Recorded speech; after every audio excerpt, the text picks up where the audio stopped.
Hadoo, get your fists ready for some street fights against some colourfully masked individuals as we travel through several games to bring order to the multiverse and save the ultra rare platinum in this week's game, Marvel vs. Capcom Fighting Collection Arcade Classics. But what is Marvel vs. Capcom? Well, it is a fighting game compilation published by Capcom as the second entry in Capcom's Fighting Collection series, following the Capcom Fighting Collection in 2022. This compilation commemorates the Marvel vs. Capcom series of crossover fighting games and comprises 7 arcade titles published by Capcom featuring or starring Marvel comic characters released between 1993 and 2000. Marvel vs. Capcom has a total of 41 trophies, 2 gold, 18 silver, 20 bronze, and of course, 1 platinum trophy. The collection and trophies are split between 7 games: The Punisher, X-Men Children of the Atom, Marvel Superheroes, X-Men vs. Street Fighter, Marvel Superheroes vs. Street Fighter, Marvel vs. Capcom, and finally, Marvel vs. Capcom 2. There are no collectibles in the game and you can play on any difficulty. Now, listen carefully as the following information is super important and will help you immensely along your trophy grind. The trophy Monumental in the universe requires you to complete each game with all characters. Taking into account that there are 143 characters in total, that is one hell of a grind. However, there is some cheese that we can use to cut this grind down quite a bit. First of all, before starting game, set damage to max, difficulty to easy, and prepare to abuse the quick save. In each game, choose your character of choice and get all the way to the final boss. Once there, lose and continue so that you get taken back to the character select screen. Here, make your quick save and go on to defeat the final boss. Once the cutscene has ended, reload quick save and rinse and repeat with the other characters. Note that you only get 1 quick save slot, so you cannot jump around games. Choose a game and stick with it until it is completed.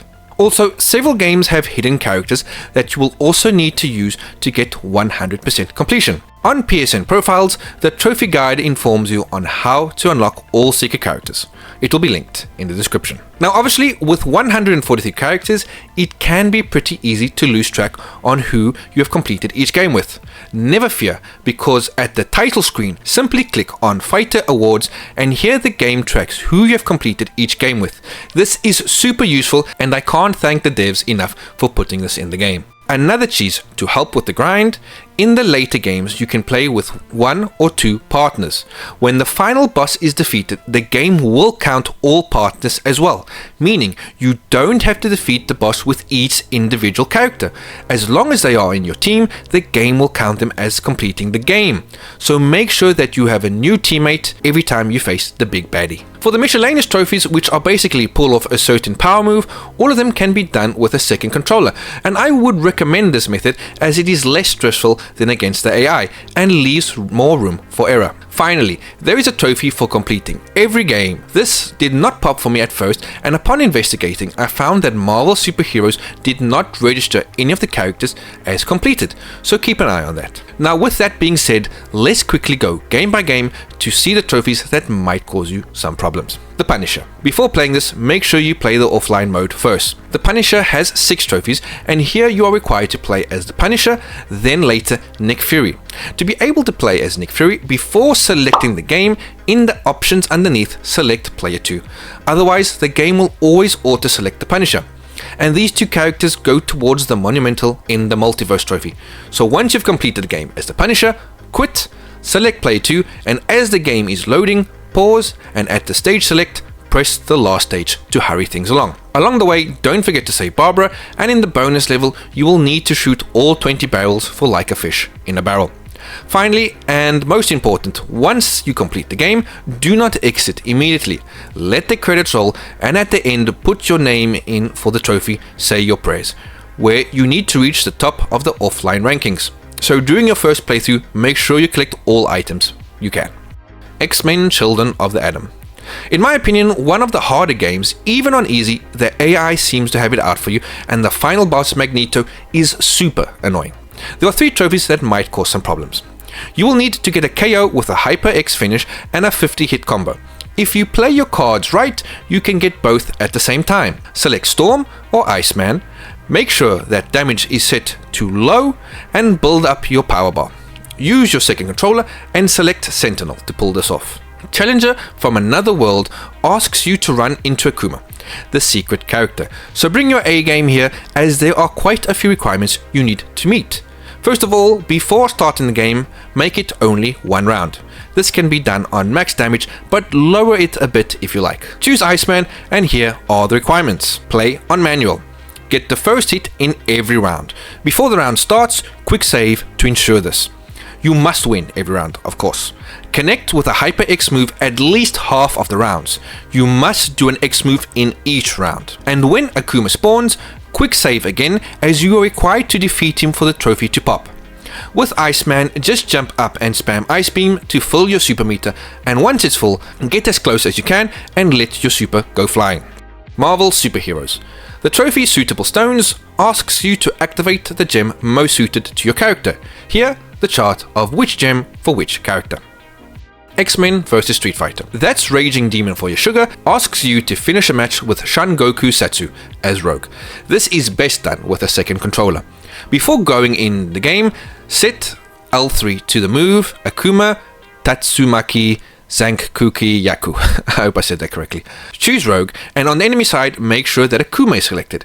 Steal his power, and make sure to end the match with his power move by pressing L3. Note that setting the big power finishes to L3 in all games makes getting the other miscellaneous trophies easier as well. Marvel Superheroes vs Street Fighter. From the Shadows. Encounter one of the hidden characters. Here are a chart on how to achieve that. Keep your day job. Select Dan as the first character, and as the game is loading in, hold light punch square.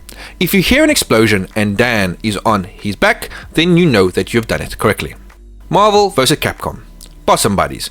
A new partner mechanic that was introduced. Hold triangle and circle to summon the extra character. This one's a keeper. After every match, you can press the option button to have your character free roam and pose. For this trophy, you need to score a total of 30,000 during that pose. The best character for this is Jin. Quick save just as the fight is about to end, press option to taunt, and then L1 and down. This should unlock the trophy. Marvel vs Capcom 2. Exit stage left. For this trophy, you need to send the opponent character flying off screen, tagging his partner in the fight. Move your joystick in a semicircle in the direction you wish to punch, and then press R1 and R2 at the same time. And the final trophy, Galactic Smasher, is to pull off a team hyper combo, which is pretty easy once you know how. Fill up your power gauge until it hits 3, then spam direction plus L2 3 times. This will make each character come on the screen individually and perform their power move.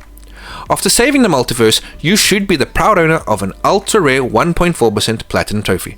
But is performing superhuman feats in tights really worth this platinum trophy? Marvel vs Capcom's Fighting Collection Arcade Classics is a delightful blast from the past that brought me straight back to the arcades of my childhood.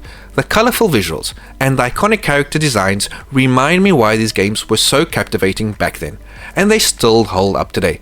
Each game feels short and sweet, making it easy to hop in, have some fun, and relive those glory days of watching kids line up for their turn at the machine. The trophy list adds a nice layer of challenge, especially with the miscellaneous objectives that test your skill.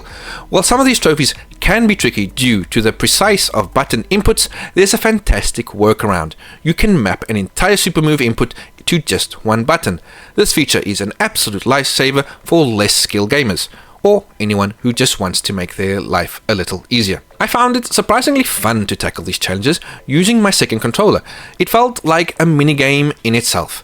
The real joy came from seeing some of my favorite characters unleash their incredible super moves effortlessly, thanks to the button mapping, and then savoring that satisfying pop of a trophy at the end. Truly a chef's kiss moment every single time. The requirement to complete each game with every character seemed overwhelming at first, but the in-game tracking system made it manageable and even enjoyable. Without that feature, keeping track of progress would have been an absolute nightmare. There was one hiccup with Marvel Superheroes where completed characters didn't register initially, forcing me to replay the game completely to unlock the final trophy.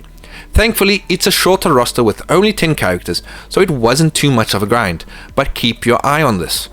As someone who doesn't usually dive into fighting games, I found this collection accessible and fun. The games are colourful, charming, and brimming with nostalgia. I can only imagine how much the hardcore fighting community will enjoy them. Capcom did a great job bringing these classics together in one polished package, and I'd love to see more bundles like this in the future. All in all, Marvel vs. Capcom Fighting Collection Arcade Classics is a celebration of timeless fighting games that appeals to both nostalgia gamers and newcomers alike. While the general gameplay was fun and rewarding, I have to admit that most of the boss fights were incredibly annoying and unfair at times. It is clear that these were designed to drain your coins back in the day of the arcades, and the frustration still lingers. Perhaps boss fights could have been adjusted for the modern times, but then I also have to admit that by changing that, you deprive newcomers of the experience and frustration us older gamers had to go through. This in itself is a whole other debate. Even so, whether you're chasing trophies, pulling off epic super moves, or simply enjoying the charm of these classics, there's plenty to love here. If you're a fan of arcade memories, or just looking for some fast-paced fun, this collection is a knockout. More bundles like this, please, Capcom, because reliving these moments never gets old. Marvel vs. Capcom's Platinum Trophy is an 8 out of 10.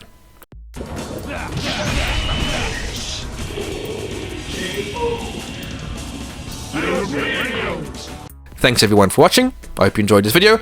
I have more videos like this on my channel, so if you haven't already, like, comment and subscribe. Thanks again for watching, and PTR out. Hadouken!